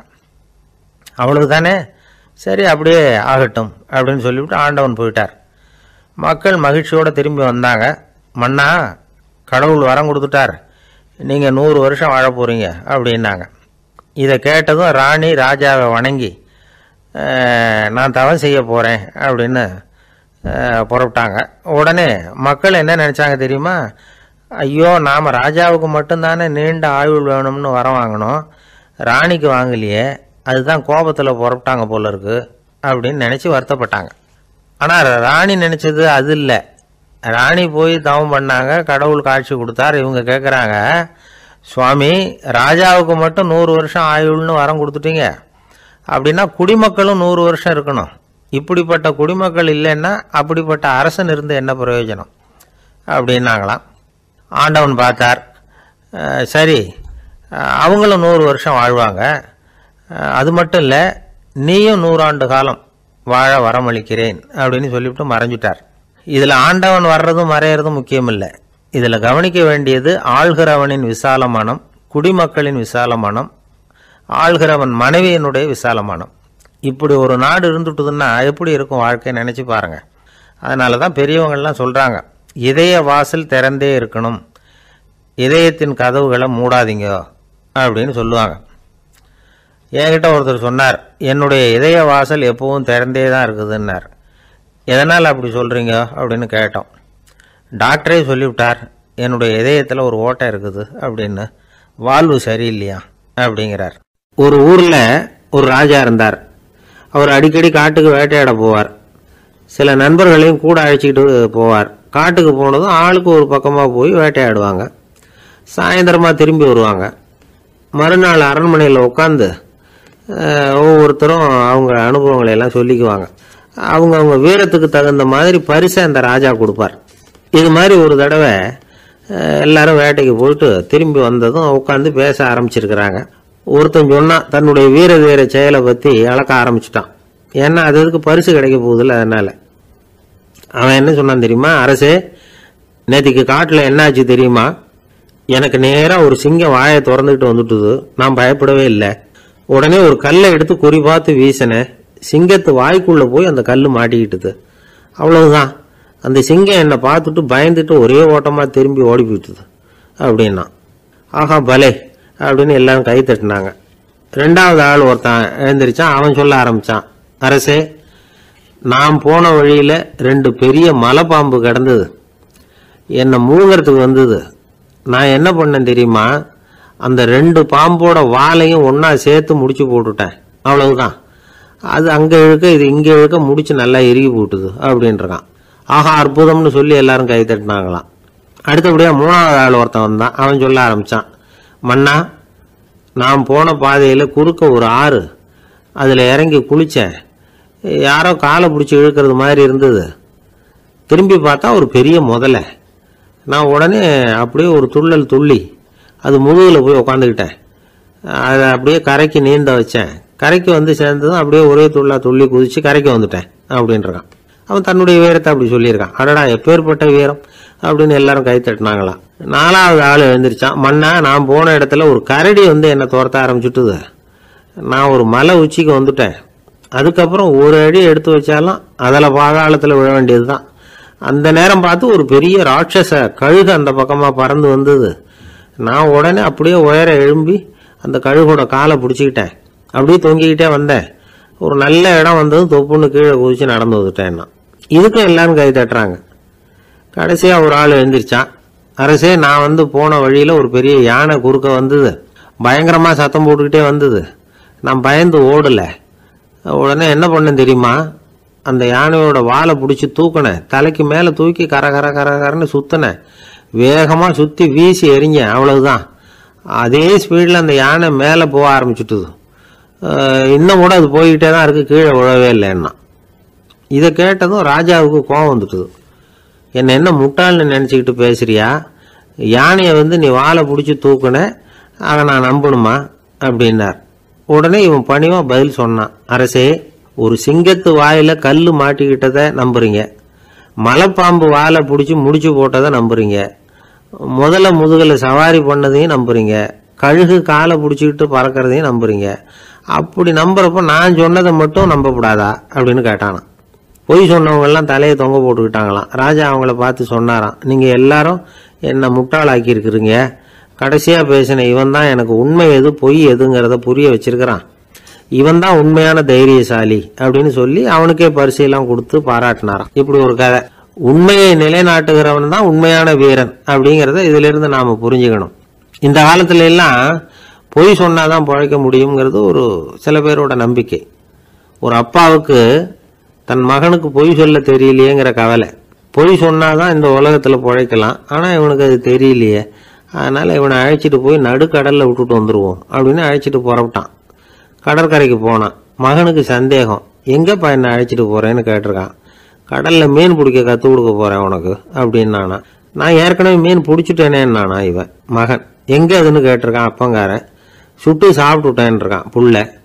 அப்பங்காரன் பார்த்தான், சரி நம்ம புள்ள பொழைச்சிக்கோ அப்படின்னு சொல்லி திருப்பி அழைச்சிட்டு வந்துட்டானா. இணை பிரியாத 2 நண்பர்கள் இருந்தாங்களாம். 2 பேரும் விடாமல் சிகரெட்டு குடிக்கிறவங்க. அதில் ஒருத்தன் செத்து போட்டான். இன்னொருத்தன் அதுக்கப்புறம் 2 சிகரெட்டாக குடிக்க ஆரம்பிச்சானா. ஏன் இப்படி பண்ணுறேன்னு கேட்டிருக்காங்க. நான் ஒரு சிகரெட்டு தான் குடிக்கிறேன், செத்து போன என்னுடைய ஃப்ரெண்டு இருக்கானே செத்து போனவன், அவனுக்காக இன்னொரு சிகரெட்டு குடிக்கிறேன் அப்படின்னு நானா. இது ரொம்ப ஆபத்து, விட்டுடு அப்படின்னு சொல்லியிருக்காங்க. சரின்னு ஒத்துக்கிட்டான். ஆனால் அதுக்கப்புறமும் ஒரு சிகரெட் வீதமாக குடிச்சிக்கிட்டே இருந்தான். சிகரெட்டு பழக்கத்தை நீ இன்னும் விடலையான்னு கேட்டாங்களாம். அந்த பழக்கத்தை நான் எப்போ விட்டுட்டேன், இப்போ நான் குடிக்கிறது என் ஃப்ரெண்டுக்காக அப்படின்னு நானா. இவங்கெல்லாம் எப்படி திருந்துறது? அளவுக்கு மிஞ்சினால் அமிர்தமும் நஞ்சு அப்படின்னு சொல்லுவாங்க. அது உண்மைதான். ஒருத்தருக்கு அளவுக்கு மீறிய புகழ் வந்துட்டுதுன்னு வச்சுங்க, அது கூட ஆபத்தாக போயிடுறது உண்டு.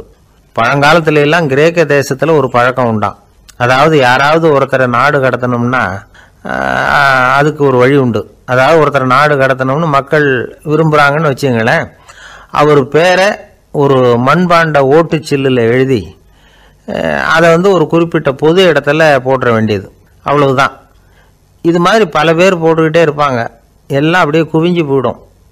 அந்த ஓட்டாஞ்சில்லு குவியலில் யாருடைய பேர் அதிகமாக இருக்குதோ அந்த நபரை ஒரு 10 ஆண்டுகள் நாடு கடத்தி விடுவாங்க. இது அந்த ஊர் வழக்கமாக. ஒரு நாள் அந்த குவியலுக்கு பக்கத்தில் ஒரு ஆள் நின்றுக்கிட்டு இருக்கிறான். அவன் கையில் ஒரு ஓட்டாஞ்சில்லு வச்சிருக்கிறான். அதில் யாரோட பேரையோ எழுதணும், எழுதி அந்த இடத்துல போடணுங்கிறது அவன் ஆசை. ஆனால் அவன் படிக்காதவன், அதனால் எழுத தெரியல. யாராவது அந்த வழியாக வர்றாங்களான்னு பார்த்துக்கிட்டே நின்றுக்கிட்டு இருந்தான். ஒரு பெரியவர் வந்துக்கிட்டு இருந்தார். அவர்கிட்ட ஓடினான். கையில் இருந்த மண்பாண்ட சில்லை கொடுத்தான். ஐயா, இதில் ஒரு பேர் எழுதி கொடுங்களேன்னா. அந்த பெரியவர் அதை வாங்கி கையில் வச்சுக்கிட்டு, என்ன பேர் எழுதணும் சொல்லு அப்படின்னா. இவன் சொன்னான், அரிஸ்டைடிஸ் அப்படின்னு எழுதுங்க அப்படின்னா. இதை கேட்டதும் அந்த பெரியவருக்கு அதிர்ச்சி. ஏன்னா அவர் தான் அரிஸ்டைடிஸ், தத்துவ மேதை அரிஸ்டைடிஸ் அவர். இருந்தாலும் நான் தான் அதுங்கிறத காட்டிக்காம அந்த ஆளுகிட்ட கேட்டார். அது சரிப்பா, அரிஸ்டைடிஸ்ங்கிற பேரை எழுத சொல்ற, அவர் உனக்கு என்ன கெடுதல் பண்ணார், அவர் பேரை இதில் எழுத சொல்றியே அப்படின்னு கேட்டிருக்கார். அதுக்கு இவன் சொன்னானா, அவர் எனக்கு எந்த கெடுதலும் பண்ணலை, அவரை நான் பார்த்தது கூட இல்லை அப்படின்ட்டுருக்கான்.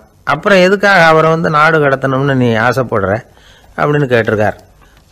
இப்போ அந்த ஆள் சொல்கிறான், அரிஸ்டைடஸை பற்றி எல்லாரும் பேசுகிறாங்க, அவர் ரொம்ப நல்லவர், அவர் ஒரு பெரிய அறிவாளிங்கிறாங்க, அவர் ஒரு பெரிய வள்ளல், பேரறிஞர், இப்படி எல்லாரும் சொல்கிறத கேட்டு கேட்டு எனக்கு ரொம்ப அழுத்து போயிட்டுது, அதனால தான் வெறுப்பாயிட்டேன் அப்படின்னு நானும். இதிலேருந்து என்ன தெரியுது, நாம் நல்லவனாக இருக்கிறதுல ஒன்றும் இடைஞ்சல் இல்லை. ஆனால் நம்மளை நல்லவன் நல்லவன் எல்லாரும் சொல்ல ஆரம்பிச்சிட்டாங்கன்னு வச்சுக்கோங்க, அப்போ இடைஞ்சல் ஆரம்பம்னு அர்த்தம். எதுவுமே அளவுக்கு மிஞ்சி போகாமல் பார்த்துக்க வேண்டியது ரொம்ப அவசியம். அளவுக்கு அதிகமாக ஆசைப்படாதவங்களில் ஆப்ரஹாம் லிங்கனும் ஒருத்தரான். அவர் ஒரு தடவை தன்னுடைய நண்பர்கள்கிட்ட பேசிக்கிட்டு இருந்தாராம். ஒருத்தர் கேட்டிருக்கார், ஒரு மனுஷனுக்கு கால்கள் எவ்வளோ உயரம் இருக்கணும் அப்படின்னு கேட்டாராம். இதுக்கு ஆப்ரஹாம் லிங்கன் சொன்னாராம், அது என்ன, இடுப்புலேருந்து தரையை தொடுற அளவுக்கு உயரம் இருந்தால் போதும் அப்படின்னாராம். ஆரம்ப காலத்தில் ஒரு குரு, அப்போ ஒரு சீடன் இருந்தான். அது வேடிக்கையான குரு, வேடிக்கையான சீடன். ஒரு ஆசிரமம். ஒரு நாள் ஒருத்தன் அவசரமாக அந்த குருவை தேடி வந்திருக்கிறான். என்ன விஷயம்னு விசாரித்தார் குரு. உங்கள் சீடர் என்னை அடிச்சுட்டார் அப்படின்னு புகார் பண்ணானா அந்த ஆள். குரு சீடனை கூப்பிட்டார். அடிச்சே அந்த ஆளை அப்படின்னு கேட்டாராம். ஆமான் இருக்கான் சீடன். ஏன் அடிச்சே அப்படின்னு கேட்டாராம். இந்த ஆள் உங்களை பற்றி மட்டமாக பேசிவிட்டான், என்னால் அதை தாங்கிக்க முடியல, அதனால தான் அடிச்சுட்டேன்றான். அப்படி என்ன பேசினா அப்படின்னு கேட்டாராம். உன்னுடைய குருநாதர் இப்போல்லாம் அர்த்தமில்லாமல் பேச ஆரம்பிச்சுட்டார் அப்படின்னு சொல்லிவிட்டான், அதனால தான் அடிச்சுட்டேன் அப்படின்னு நானாம். அதுக்காக அடித்தே அப்படின்னாராம். நான் அதுக்காக அடிக்கலை குருவே, இப்பெல்லாம் நீங்கள் அர்த்தமில்லாமல் பேசுகிறதாக அவன் சொல்கிறான் அப்படின்னா இதுவரைக்கும் நீங்கள் அர்த்தத்தோடு பேசினதாகத்தானே அர்த்தம், அது தப்பு தானே, அதனால தான் அடித்தேன் அப்படின்னு நானாம். ஒரு பெரியவர் உட்கார்ந்துருக்கிறார், அவரை சுற்றி அவருடைய தோழர்கள் உட்கார்ந்துருக்கிறாங்க. ஏதோ ஒரு முக்கியமான செய்தியை அவர் அவங்களுக்கு சொல்லிகிட்டு இருக்கிறார். அவங்களும் ஆர்வமாக கேட்டுக்கிட்டு இருக்கிறாங்க. இந்த சமயத்தில் யாரோ ஒரு ஆள் வேகமாக அங்கே வர்றார். வர்ற வேகத்திலேயே எனக்கு ஏதாவது உதவி செய்யுங்க அப்படின்னு கேட்டுக்கிட்டே வர்றார். கேட்கறது உதவி, ஆனால் குரல் மிரட்டுறது மாதிரி இருக்குது, அதட்டி கேட்கறது மாதிரி இருக்குது. இதை கேட்டதும் அந்த பெரியவர் ஆத்திரப்படலை, ஆனால் அவரை சுற்றி இருந்தவங்க ஆத்திரப்பட்டாங்க. இதை பெரியவர் கவனித்தார். கொஞ்சம் அமைதியாக இருங்கன்னார். வந்தவரை கூப்பிட்டார், அவருக்கு சில பொருள்களை கொடுத்தார். என்னங்க இப்போ உங்களுக்கு மகிழ்ச்சி தானே அப்படின்னார். அப்படின்னு அலட்சியமாக அவர் சொல்கிறார். நான் உங்களை நல்ல முறையில் நடத்தினேன்னா அப்படின்னு கேட்குறாரு அவர் மறுபடியும். அதெல்லாம் ஒன்றும் இல்லை அப்படின்னு சொல்லி அவர் சொல்லிகிட்டு இருக்கிறாரு. குரலில் கடுமை குறையில. சுற்றி இருந்தவங்களால இதை பொறுத்துக்க முடியல. கோபத்தோடு அவரை நோக்கி நெருங்க ஆரம்பித்தாங்க. பெரியவர் அவங்களையெல்லாம் தடுத்து நிறுத்தினார். வந்தவரை வாங்க என்னோட அப்படின்னு சொல்லி அழைச்சிட்டு போனார். வீட்டுக்கு போனார். அங்கே போனதும் இன்னும் சில பொருள்களை எடுத்து அவர்கிட்ட கொடுத்தார். இப்போ திருப்தி தானே, நான் உங்ககிட்ட நல்ல முறையில் நடந்துக்கிட்டேனா அப்படின்னார்.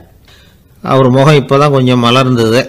ரொம்ப நன்றி, இறைவன் உங்கள் குடும்பத்துக்கு எல்லா நன்மைகளையும் செய்வான் அப்படின்னு சொன்னார். இதே வார்த்தைகளை என்னுடைய தோழர்கள்கிட்டே சொல்லிட்டீங்கன்னா அவங்க கோபம் தணிஞ்சிரும், வர முடியுமான்னார். கண்டிப்பாக வர்றேன் அப்படின்னாரு. மறுநாள் காலையில் அந்த இடத்துக்கு வந்தார். அதே மாதிரி சொல்லிவிட்டு அவர் போயிட்டார். தோழர்கள்லாம் ரொம்ப வியப்போடு பெரியவரை பார்த்தாங்க. அந்த பெரியவர் தான் நபிகள் நாயகம். அவர் சொன்னார், ஒருத்தன் ரொம்ப ஆசையாக ஒரு ஒட்டகத்தை வளர்த்துக்கிட்டு வந்தான். ஒரு நாள் அந்த ஒட்டகம் கயத்தை அறுத்துக்கிட்டு ஓடி போயிட்டுது. அக்கம் பக்கத்தில் இருக்கிறவங்கெல்லாம் அந்த ஒட்டகத்தை பிடிக்கிறதுக்கு முயற்சி பண்ணாங்க. அதை துரத்திக்கிட்டு ஓடினாங்க. ஒட்டகம் தாறுமாறாக ஓட ஆரம்பிச்சுது. இந்த சமயத்தில் ஒட்டகத்தை வளர்த்தவன் அங்கே ஓடி வந்தான். நீங்கள் அதை ஒன்றும் செய்ய வேணாம், விட்டுருங்க, அதோட சுபாவம் எனக்கு நல்லா தெரியும், அதை சுலபமாக என்னோடய வழிக்கு கொண்டுட்டு வந்துட முடியும், நான் பார்த்துக்கிறேன், விட்டுருங்கோ அப்படின்னா. எல்லாரும் விலைக்கு போயிட்டாங்க. இவன் என்ன செஞ்சான் தெரியுமா? கொஞ்சம் புல்லை கையில் எடுத்துக்கிட்டு அந்த ஒட்டகத்தை நெருங்கினான். அவ்வளவுதான். அது ஓடி இவன் காலடியில் உட்காந்துக்கிட்டது. செல்லமாக அதை அப்படியே தடவி கொடுத்தான். முதுகில் ஏறி உட்காந்துக்கிட்டான். அது பாட்டுக்கு சாதுவாக நடந்து போகுது. இந்த கதையை நபிகள் நாயகம் தம்முடைய தோழர்களுக்கு சொல்கிறார். ஒட்டகத்தை மட்டும் இல்லை, சில மனிதர்களையும் கூட சில விதத்தில் அணுகி தான் அவர்களை சீர்திருத்த வேண்டியிருக்குது அப்படிங்கிறத அவங்களுக்கு உணர்த்தினார். இது ஒரு அழகான உளவியல் அணுகுமுறை. சில குடும்ப தலைவர்கள் கூட இந்த ஒட்டகம் மாதிரி நடந்துக்கிறது உண்டு, அப்புறம் அடங்கி போகிறதும் உண்டு. ஒரு குடும்ப தலைவர் காலையில் எழுந்திரிச்சதுலேருந்து சத்தம் போட்டு கத்திக்கிட்டு இருப்பார். பக்கத்தில் இருந்தவங்கெல்லாம் ஓடி போய் சமாதானம் பண்ணி பார்த்தாங்க. அவர் ஓயறது மாதிரி தெரியல. கடைசியில் அவர் மனைவி வந்தாங்க.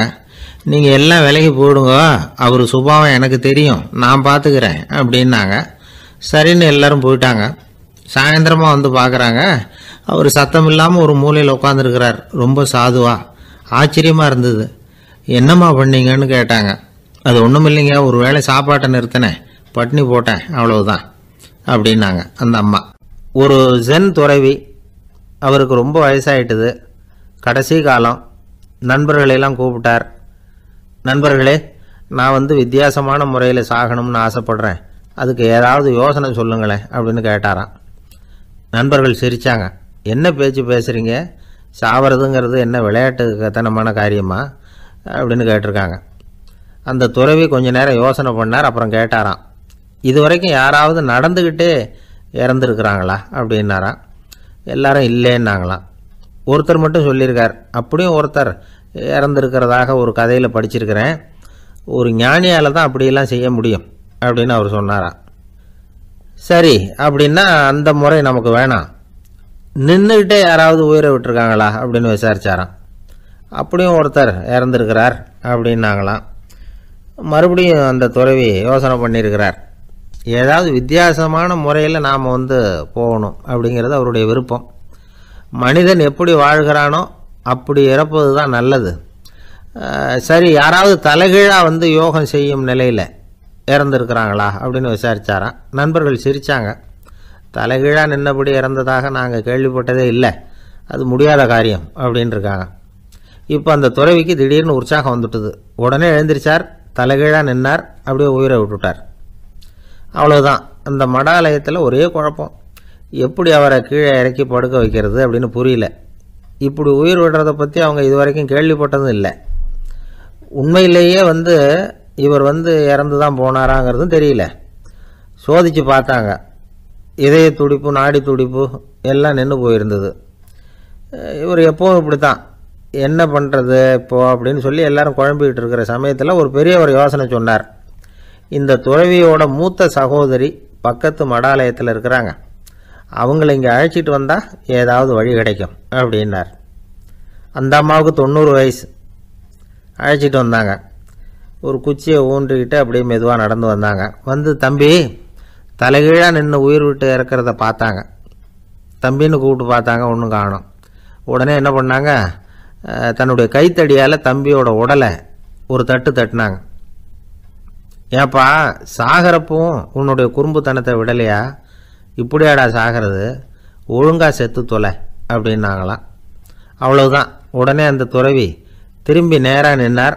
அக்கா, கோவப்படாத, நான் ஒழுங்காக சாகிறேன், எப்படி செத்தா என்ன, எல்லாம் எனக்கு ஒன்று தான் அப்படின்னு சொல்லிவிட்டு அப்படியே தரையில் படுத்து உயிரை விட்டாராம். அதுக்கப்புறம் அந்த அம்மா கோலை கையில் எடுத்துக்கிட்டு அப்படியே திரும்பி கூட பார்க்காம அவங்க பாட்டுக்கு போயிட்டாங்களாம். மரணத்தை ஒரு விளையாட்டாக ஆக்கிய அந்த துறவிக்கு வாழ்க்கையே ஒரு விளையாட்டாக தான் இருந்திருக்குது. எந்த நோக்கமும் இல்லாமல் செயல்படுறதுன்னா என்னங்கிறதும் அவருக்கு தெரிஞ்சிருக்குது. பயனை எதிர்பார்க்காம பணி செய்து வாழ்ந்து மறைந்த மகான் அவர். தம்முடைய தொழிலை விளையாட்டு போல செய்ய தெரிஞ்சவருக்கு வாழ்க்கையே ஒரு விளையாட்டாக மாறிடும். எல்லாமே விளையாட்டாகி விடுகிற போது மரணமும் விளையாட்டாகிவிடும் அப்படிங்கிறது தான் அந்த தத்துவம். ஆனால் அதுக்கு முன்னாடி உங்களுக்குள்ளே இருக்கிற உண்மையான நடிகனை நீங்கள் அடையாளம் கண்டுபிடிக்கணும். நீங்கள் நடிக்க வேண்டியதே இல்லை, நீங்கள் ஏற்கனவே நடிச்சுக்கிட்டு தான் இருக்கிறீங்க. நீங்கள் இந்த உண்மையை தெரிஞ்சுக்கணும், அவ்வளவுதான். இதுதான் ஞானிகளுடைய கருத்து. வாழ்க்கையை சரியாக புரிஞ்சுக்கிட்டால் எல்லாமே நடிப்புங்கிறது புரியும். கல்யாண பத்திரிக்கை அனுப்பியிருந்தேனே, ஏன்டா வரலன்னு கேட்டான் ஒருத்தன். வந்திருந்தேனே அப்படின்னானா இவன். டேய், ஏன்டா போய் சொல்கிற, நான் பத்திரிக்கையே உனக்கு அனுப்பலையே அப்படின்ட்டுருக்கான் அவன். அதுக்கு இவன் சொன்னானா, பத்திரிக்கை அனுப்புனேன்னு நீ போய் சொல்கிறப்போ கல்யாணத்துக்கு வந்தேன்னு நான் போய் சொல்லக்கூடாதா அப்படின்னானா. விவசாயிகள் அவங்க விவசாயம் முன்னேறி இருக்கிற அளவுக்கு விவசாயிகளுடைய வாழ்க்கை தரம் முன்னேறலை. அந்த அளவுக்கு அவர்கள் நாட்டுக்காக உழைச்சிக்கிட்டு இருக்கிறாங்க. அந்த காலத்திலே அதை பற்றி ஒரு கதை சொல்கிறது உண்டு. ஒரு வயசான ஆள் நிலத்தில் ஏறு உழுதுகிட்டு இருந்தாராம். கிழிஞ்சு போன ஒரு சின்ன துண்டை தான் இடுப்பில் கட்டியிருந்தாராம். தலையில் ஒரு கந்தலை சுற்றி இருந்தார். உடம்பு பூரா சேரு, ரொம்ப ஏழை. ஏறு ஓட்டிகிட்டு இருக்கிறவர் வேற எப்படி இருப்பார்? இருந்தாலும் அந்த ஆள் ரொம்ப ஜாலியாக பாட்டு பாடிக்கிட்டே ஏறு உழுதுகிட்டு இருந்தாராம். உடம்புல தான் அவர் ஏழையை தவிர மனசில் ஒரு ஏழையாக தெரியல. அந்த சமயத்தில் அந்த நாட்டு ராஜா அந்த பக்கமாக குதிரை மேலே வந்தாராம். வேட்டைக்கு போயிட்டு பரிவாரங்களோடு திரும்பி வந்துகிட்டு இருக்கிறார். ரொம்ப செல்வ செழிப்பில் இருக்கிற ராஜா அவர் இந்த வயசான விவசாயியை பார்த்துருக்கார். இந்த ஆள் ரொம்பவும் ஏழைங்கிறது அவர் பார்த்தாவே பளிச்சுன்னு தெரியுது. கட்டிக்கிறதுக்கு நல்ல துணி இல்லை, உடம்போ இழைச்சி போயிருக்குது, வயது முதுகில் போய் ஒட்டிகிட்டு இருக்கு, கண்ணு குழு விழுந்து போயிருக்குது. ஆனாலும் முகத்தை பார்த்தா சந்தோஷமா இருக்கிற மாதிரி இருக்கு. இவ்வளவு உற்சாகமா பாடிட்டு இருக்கிறாரே அப்படின்னு ஆச்சரியமா நினைச்சு பார்த்தார் அந்த ராஜா. சரி, அவர்கிட்ட கொஞ்சம் பேச்சு கொடுத்து பார்க்கலாம் அப்படின்னு முடிவு பண்ணார். ஐயா பெரியவரே, இப்படி கொஞ்சம் வர முடியுமான்னாராம். பொழுது போறதுக்குள்ள நான் இந்த வயல் பூரா உழவு ஓட்டி ஆகணும், அதனால பேசுறதுக்கு நேரம் இல்லை அப்படின்னாராம் அந்த பெரியவர். என்ன அவ்வளவு அவசரமா? மீதி இருந்தா நாளைக்கு ஊதுவக்கூடாதா? அது சரி, உனக்கு எத்தனை ஏக்கர் நிலம் இருக்கு அப்படின்னு விசாரிச்சிருக்கார் ராஜா. எனக்குன்னு சொந்தமா உள்ளங்கை அளவு கூட நிலம் கிடையாது, இது எங்க முதலாளியோட நிலம். இதை பூராவும் ஊது முடிச்சாதான் அவர் கூலி கொடுப்பார். நான் கூலிக்கு ஊதுகிட்டு இருக்கிறேன், உங்ககிட்ட பேசிக்கிட்டு இருந்தா அவருக்கு துரோகம் பண்ணது மாதிரி ஆயிடும் அப்படின்னாராம். ராஜா குதிரையை விட்டு கீழே இறங்கினார். வரப்புல நடந்து அந்த பெரியவர்கிட்டயே போனாராம். சரி, ஒரு நாள் பூரா ஊதான் உனக்கு எவ்வளவு கூலின்னு கேட்டிருக்கார். 8 அணா கூலி கிடைக்கும்னாராம் அவர். இது ரொம்ப காலத்துக்கு முன்னாடி நடந்த ஒரு சம்பவங்கிறதுனால அப்ப 8 அணா கூலிங்கிறது ரொம்ப பெருசு. இருந்தாலும் அதுவும் அந்த ராஜாவுக்கு பெரிய கூலியா தெரியல. இவ்வளவு தானா, இதை வச்சுக்கிட்டு நீ எப்படி காலம் தள்ளுற அப்படின்னாராம். ஒன்றும் கவலை இல்லை அப்படின்னாராம் அவரு. ராஜாவுக்கு ரொம்ப ஆச்சரியமா போச்சு. 8 அணா கூலி வாங்குற இந்த ஆளு கவலை இல்லாம இருக்கிறார், ஏராளமான வசதியோட இருக்கிறன்னா கவலை இல்லாம வாழ முடியலையே அப்படின்னு நினைச்சு பார்த்திருக்கார். அது சரி, 8 அணாவில் எப்படி குடும்பம் நடத்துற அப்படின்னு கேட்டாராம். எனக்கு கிடைக்கிற 8 அணாவில் 2 அணா குடும்பத்துக்கு செலவழிக்கிறேன், 2 அணா பழைய கடனுக்கு கொடுக்குறேன், 2 அணா தர்மம் செய்யறேன், 2 அணா வட்டிக்கு கொடுக்குறேன், ஒரு குறையும் இல்லைன்னாராம். ராஜாவுக்கு ஒன்றும் புரியல. எனக்கு ஒன்றும் புரியலேன்னு இருக்காரு. ஐயா, எனக்கும் என் மனைவிக்கும் 2 அணா செலவாகுது. வயசான அம்மா அப்பா இருக்கிறாங்க, சின்ன வயசுல என்னை காப்பாத்தினவங்க அவங்க. அந்த கடனுக்கு 2 அணா செலவாகுது, அது பழைய கடன். என் தங்கச்சி ஒருத்தி ஆதரவு இல்லாத நிலைமையில தன்னுடைய மகனோட என் வீட்டுல இருக்கிறா, அவளுக்கும் அவள் மகனுக்கும் 2 அணா செலவு பண்றேன், அது தர்மம். எனக்கு 2 பிள்ளைங்க இருக்கிறாங்க, அவங்களுக்கு 2 அணா செலவு பண்றேன், அது வட்டிக்கு கொடுக்கறது மாதிரி. பிற்காலத்துல அவங்க எங்களை காப்பாத்துவாங்க. அந்த வகையில நான் திருப்தியோட வாழ்ந்துகிட்டு இருக்கிறேன் அப்படின்னாராம். ராஜாவுக்கு அர்த்தம் புரிய ஆரம்பிச்சுதான். அந்த பெரிய நிலத்தை விலை கொடுத்து வாங்கி அந்த பெரியவருக்கே தானமா கொடுத்துட்டாராம். இப்போ ஊழவருக்கே நிலம் சொந்தமாயிட்டுது. அன்னையிலிருந்து அரசனுக்கும் ஆறுதல் கிடைச்சுதான். இப்படி ஒரு கதை சொல்லுவாங்க. 8 அணா வருமானத்தை வச்சுக்கிட்டு எப்படி காலத்தை தள்ளுறதுன்னு சொல்றதுக்காக இந்த கதையை சொல்றதாக யாரும் தப்பா நினைச்சுக்க கூடாது. கிடைக்கிறத எப்படி பங்கு போடுறார், எப்படி திருப்தியா வாழறார் அப்படிங்கிறது தான் முக்கியம்.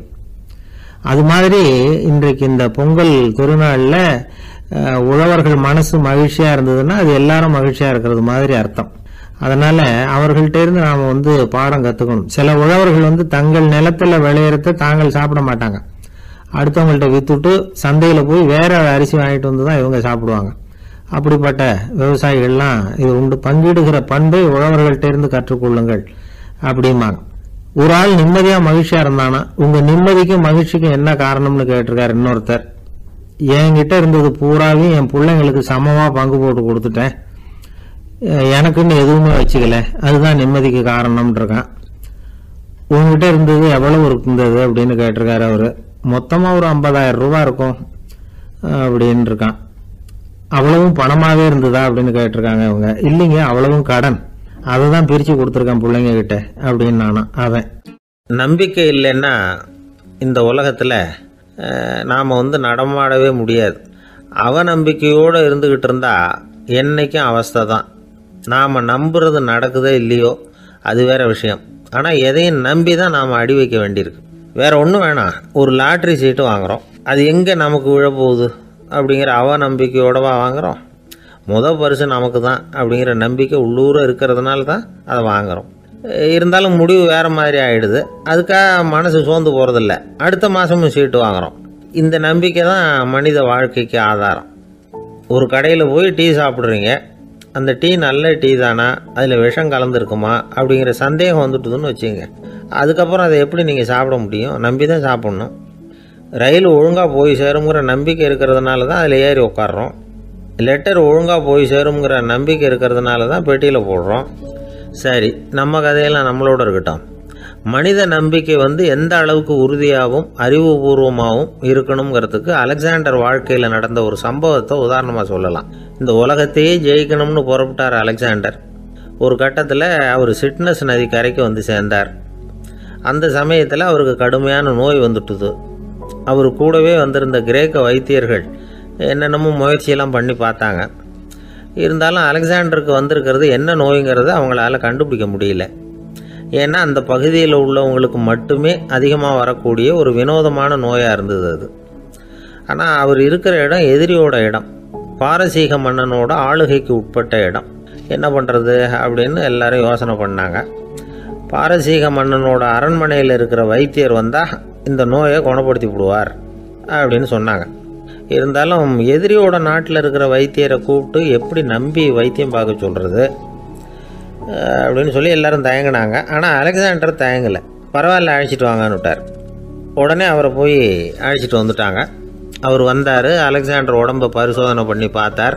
சரி, இதை குணப்படுத்தி விடலாம், பயப்பட வேண்டியதில்லை. ஆனால் இதுக்கு ஒரு மூலிகை ரசம் தயார் பண்ணி கொடுக்கணும். நான் போய் அதை தயார் பண்ணிவிட்டு 2 நாளில் திரும்பி வந்துடுறேன் அப்படின்னு சொல்லிவிட்டு போனார் அந்த வைத்தியர். அதே மாதிரி 2 நாளில் திரும்பி வந்தார் மூலிகை ரசத்தோட. இதுக்கு இடையில் அலெக்சாண்டரோட தளபதிகளில் ஒருத்தர் ரகசியமாக ஒரு எச்சரிக்கை கடிதம் கொடுத்து அனுப்பியிருக்கிறான். அதை வாங்கி என்ன விஷயம்னு பார்த்தார். இப்போ உங்ககிட்ட வந்திருக்கிற எதிரி நாட்டு வைத்தியரை நம்பாதீங்க, அவன் கொண்டுகிட்டு வந்திருக்கிற மூலிகை ரசத்தில் விஷம் கலந்துருக்குது அப்படின்னு அதில் எழுதியிருக்கு. அதை பார்த்தார் அலெக்சாண்டர். இருந்தாலும் கொஞ்சம் கூட அலட்டிக்கல. வைத்தியர் கொடுத்த மருந்தை வாங்கி கடகடன்னு குடிச்சுட்டு அதுக்கப்புறம் அந்த கடிதத்தில் இருந்த விஷயத்தை அந்த வைத்தியர்கிட்ட சொன்னார். வைத்தியர் திகைச்சு போயிட்டார். தன் மேலே அலெக்சாண்டர் வச்சிருக்கிற நம்பிக்கையை பார்த்து அவருக்கு ரொம்ப வியப்பு. வைத்தியர் உண்மையிலேயே நல்ல மருந்து தான் கொண்டுகிட்டு வந்து கொடுத்துருக்கிறார், அதில் விஷம்லாம் எதுவும் கலக்கலை. அதுக்கப்புறம் அலெக்சாண்டர் அந்த வைத்தியரை பார்த்து சொன்னாராம், நம்பிக்கைங்கிற அச்சாணியை ஆதாரமாக வச்சுக்கிட்டு தான் இந்த உலகம் சுற்றிக்கிட்டு இருக்குது. எனக்கு எதிரியாக இருந்தாலும் பாரசீக மன்னர் ரொம்ப பெரியவர். அப்பேற்பட்ட மன்னருடைய அரண்மனை வைத்தியர் தொழில் நேர்மை இல்லாதவராக இருக்க மாட்டார்.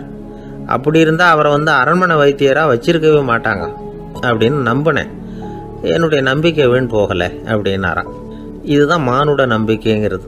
இந்த காலத்துலேயும் இது மாதிரி இந்த மானுட நம்பிக்கையை ரொம்பவும் சாமர்த்தியமாக கையாளுகிற கெட்டிக்காரங்க சில பேர் இருக்கிறாங்க. இந்த காலத்து குரு, அவருக்கு ஒரு சிஷ்யன். குரு முன்னாடி அந்த சிஷ்யன் ரொம்ப பணிவாக நின்று, குருவே உங்கள் கையால் விஷத்தை கொடுத்தாலும் அதை வாங்கி மடமடன்னு குடிச்சிருவேன் அப்படின்னா. உன்னுடைய குரு பக்தியை மெச்சினேன் அப்படின்னார் குரு. அதுக்கு அந்த சிஷ்யன், அப்படி இல்லை குருவே, உங்ககிட்ட சிஷ்யனாக இருக்கிறத விட உங்கள் கையால் விஷத்தை வாங்கி குடிச்சு விடுறது ரொம்ப நல்லது, அதனால தான் அப்படி சொன்னேன் அப்படின்னா. ரொம்ப நாளைக்கு முன்னாடி ஒரு நாள் கோவலன் நாடகம் நடந்தது. எங்கள் மதுரையில் நடந்தது. அதில் ஒரு முக்கியமான கட்டம். கண்ணகி கிட்ட சிலம்பை வாங்கிக்கிட்டு அதை விற்கிறதுக்காக மதுரை நகருக்கு புறப்படுறான் கோவலன். அந்த சமயத்தில் கண்ணகி பாடுற மாதிரி ஒரு நாடக பாடல் நாடக ஆசிரியர் எழுதினது. அது என்ன பாட்டுன்னா, மா பாவியோர் கூடி வாழும் மதுரைக்கு மன்னா போகாதீர் என்று அப்படின்னு ஆரம்பிக்கும் அந்த பாட்டு. இதுதான் அந்த பாட்டு. இதை கண்ணகி மேடையில் பாடின உடனே கூட்டத்தில் சலசலப்பு. நம்ம ஊர்லேயே நமக்கு முன்னாடியே நின்றுக்கிட்டு மா பாவியோர் கூடி வாழும் மதுரை அப்படின்னு சொல்கிறாங்களே, என்ன தைரியம் அப்படின்னு எல்லாம் குழப்பம் பண்ண ஆரம்பிச்சிட்டாங்க. மக்கள் சத்தம் போட ஆரம்பிச்சிட்டாங்க. எதிர்ப்பு குரல் அது பாட்டுக்கு வர அதிகமாக போட்டுது. கொண்டுக்கிட்டு வா அந்த நாடக ஆசிரியரை, எழுதுனது யார் அப்படின்னு ஒரே சத்தம், கூச்சல். வேறு வழி இல்லை. மெதுவாக மேடைக்கு வந்தார் அந்த நாடக ஆசிரியர். 4 பக்கத்திலிருந்தும் கேள்வி கணைகள். மக்களை பார்த்து கொஞ்சம் அமைதியாக இருங்கோ அப்படின்னு சொல்லிவிட்டு தன்னுடைய விளக்கத்தை சொல்ல ஆரம்பித்தார் அந்த நாடக ஆசிரியர். மா அப்படின்னு சொன்னால் திருமகளாகிய லட்சுமி அப்படின்னு அர்த்தம். பா அப்படின்னா கலைமகளாகிய சரஸ்வதி. வி அப்படின்னா மலைமகளாகிய பார்வதி.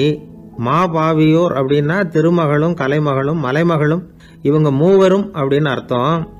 இந்த 3 பேரும் வாழ்கின்ற மதுரை புனிதம் நிறைந்தது, சகல செல்வங்களும் நிறைஞ்சது. அப்படிப்பட்ட ஊரில் நான் அணிந்து கொள்ளும் இந்த சாதாரண சிலம்பை யார் வாங்கிக்குவாங்க அப்படிங்கிற எண்ணத்தோடு தான் கண்ணகி அப்படி சொல்கிறா. அதை நினச்சி தான் நான் எழுதினேன்.